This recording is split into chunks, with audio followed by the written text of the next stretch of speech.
Doom is probably the most fun I've had in a first-person shooter, not named Killing Floor 2 or maybe the original Call of Duty Modern Warfare in the last decade or more. There is no other way to say it, guys. Doom is awesome, and it is that good. Detected.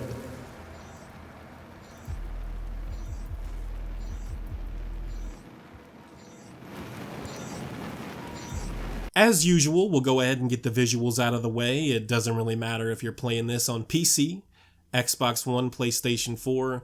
I think you'll probably find it difficult to find a better looking FPS game in recent memory, whether you're talking about the amazing particle effects, shadows, lighting, gunfire, the amount of gore, destruction, and all of the enemy types on your screen at one time. Doom is truly special. No longer with the help of John Carmack and id Tech 5, the team at id have learned some nice new tricks and applied them to the much more advanced id Tech 6. There are a small handful of engines that do impress me, but there aren't many developers or engines that are doing everything id Software was able to accomplish here in Doom. Even if we're just talking about the console versions of Doom, both the PlayStation 4 and the Xbox One run the game at 60 frames a second most of the time. There aren't a huge amount of AAA games, at least not in recent memory, on PlayStation 4 and Xbox One that look this good and hold a consistent 60 frames a second. A lot of this is accomplished through id's work with id Tech 6 and the fact that it's a linear game. Linear games, as we all know, are often able to do a lot more visually because there's much less happening in the world around you. I played Doom on PC with a 4690K, 16 gigs of RAM, and a 980 Ti, and it was truly something to turn all the bells and whistles up and play at 60 frames a second. I can't even imagine what a game like this would look like at 4K. It's a fantastic looking game that's done some pretty impressive things on a technical level, and id Software deserves to be praised for their achievements. There's a lot of polish here, and it shows.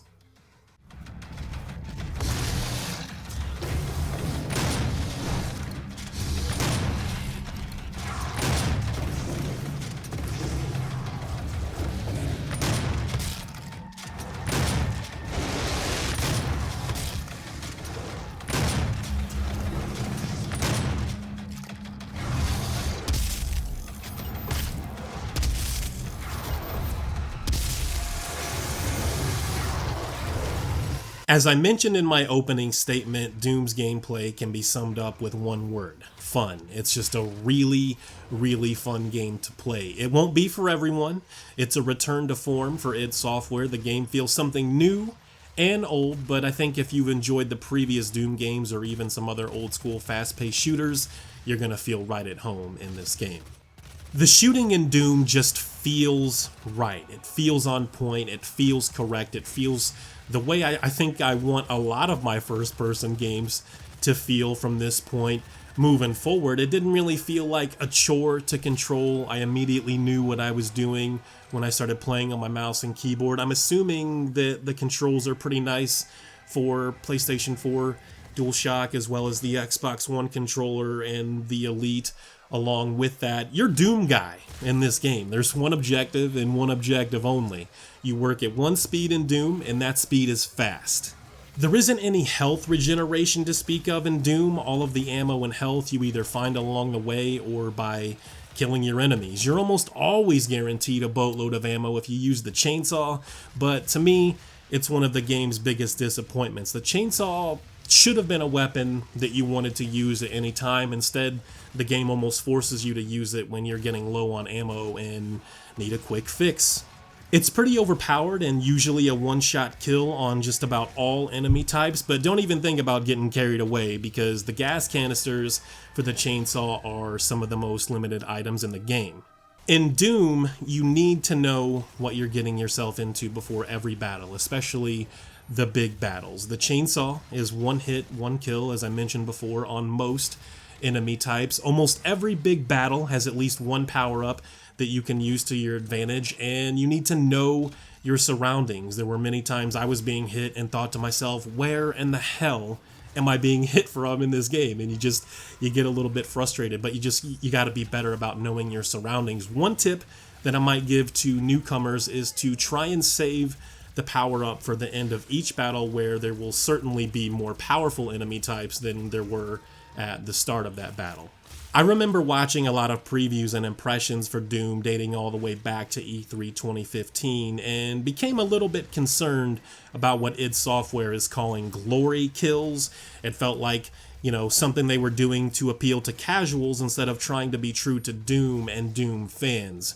Worry not, fellow gamers, the glory kills are not only satisfying every time you do them. I didn't really find them, something I was getting bored with, but they might actually save your life and keep you from having to use tons of ammo in certain situations. Enemy types are also varied in Doom. It's not the best I've seen. You won't kill the same 2 or 3 enemies over and over, but more like the same 9 or 10. This doesn't really bother me as each of the enemies have their own skills and abilities. I think that's how it should be. I personally enjoyed the Imps, Hell Knights, and probably, even though there was a little more hype than there should have been, the Cyber Demon the most. Really like the Cyber Demon a lot. The animations in Doom were kind of a surprise. I didn't really expect them to be this good in a first-person shooter that just sort of centers around, hey, shoot this demon in the face, shoot that demon in the face, and then this bigger demon over here in the face. I'm not too crazy about the reload animations on your guns in Doom. They're good, but they're not great. You guys know how I am about reload animations and just attention to detail in general. I think that when developers go the extra mile to put that effort in, I really appreciate that. But enemy movement and actually some of the camera work done is pretty impressive at times, and perhaps a little unnecessary for the type of game Doom is. There are secrets, collectibles, and Easter eggs hidden all throughout the world of Doom, and I won't spoil many of them in this review, but I'd be lying if I said I didn't get super giddy when I saw the Fallout Easter egg. As a fan, how the hell could I not be?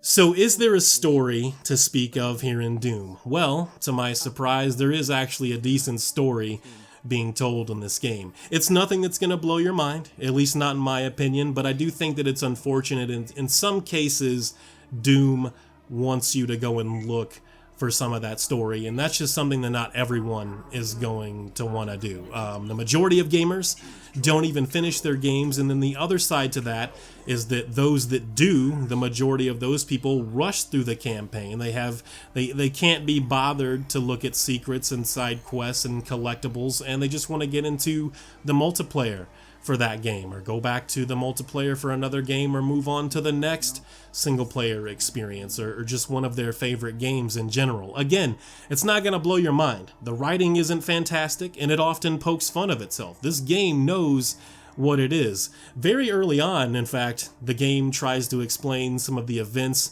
that took place, and you just watch as Doom Guy destroys the screen in front of him. It's really entertaining.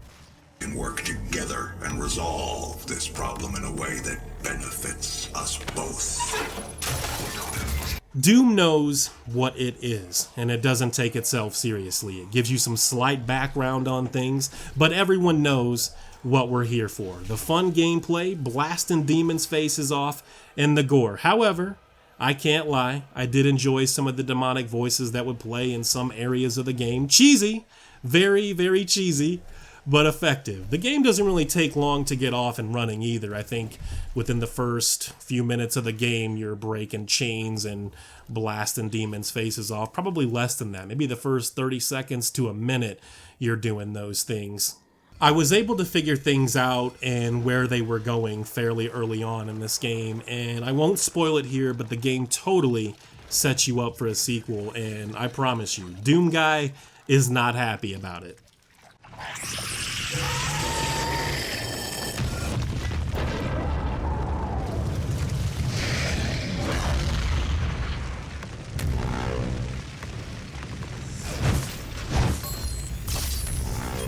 Overall, Doom is a very well-polished first-person game that I would recommend to everyone that enjoys the genre. It feels new, with a lot of the old, but the old may not appeal to some people.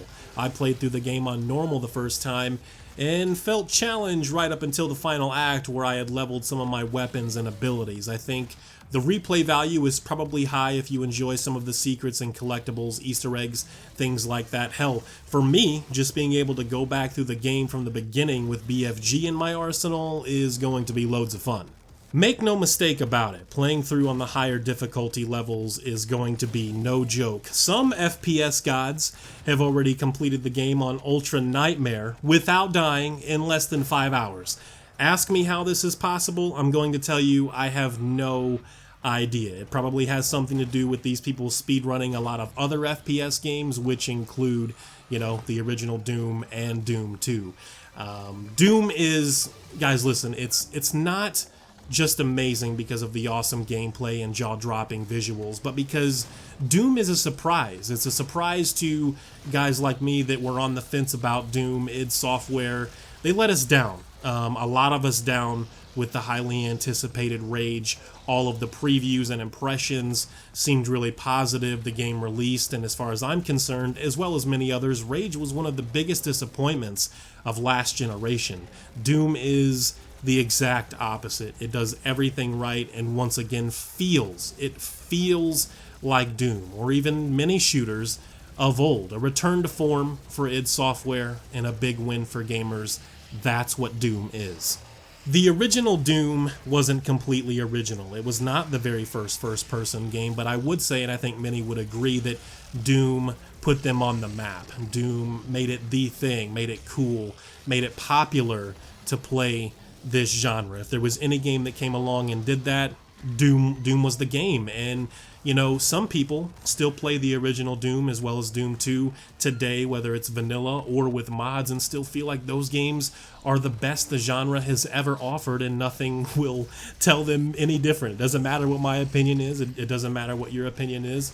Some of those super crazy diehard Doom fans think that it is the very best, the original game as well as Doom 2. It's, with the ending of this game playing out like it did, it's almost as if id knew they had a hit on their hands. They set up a sequel because they knew they had created something special, and that's saying a lot. They knew that they had a hit on their hands. They knew that they had created something that gamers were going to love, and probably not only gamers were going to love, but they love. You can tell when a developer not only has passion to create something that will sell to consumers, sell to gamers, but they would play themselves. It's difficult to say if this is a true reboot or the developers just didn't want to slap a 4 next to the name, but Doom is amazing nonetheless.